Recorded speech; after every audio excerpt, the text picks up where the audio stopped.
এই রুমটা নতুন ভাড়া নিলাম। যেখানে ছিলাম ওখানে একটু সমস্যার জন্য রুমটা ছেড়ে দিলাম। এই দুদিন হলো এখানে শিফট হয়েছি। এখন কিছুই গুছানো হয়নি। এই সব একটা রুমে সব পড়ে আছে, মানে কিছুই ভেবে পাচ্ছি না যে কী করে গুছবো, কী করব।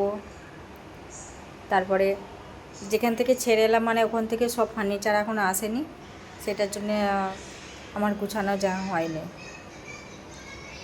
আজকেও একটু সমস্যার জন্যে খালি খাটটা এসেছে,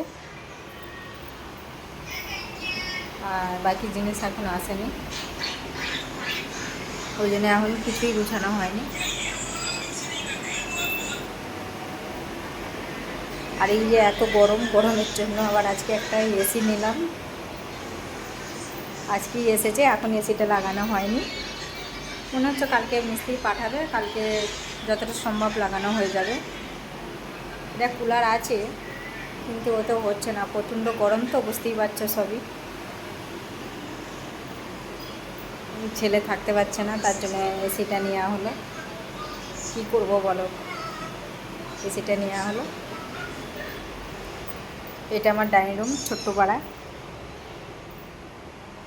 এই হ্যান্ডটা এই যে চান করার ঘর,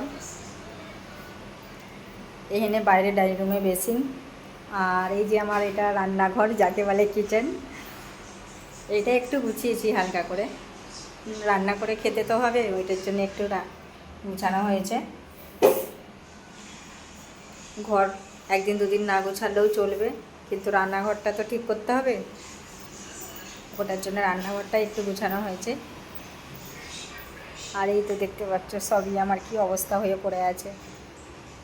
তোমাদের যদি কারো মনে হয় একটু দিদির কিংবা বোনের ঘর একটু গুছিয়ে দিয়ে যাই,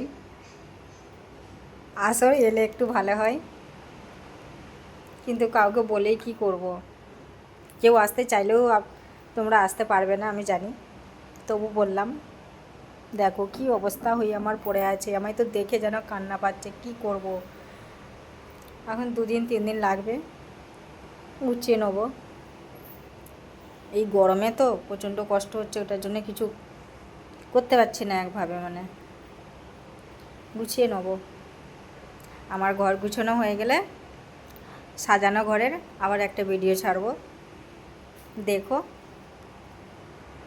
এটা তো এখন সব এরম হয়ে পড়ে আছে, সাজিয়ে গুছিয়ে আবার একটা ভিডিও দেবো তোমাদের। লাইক করো, কমেন্ট করো।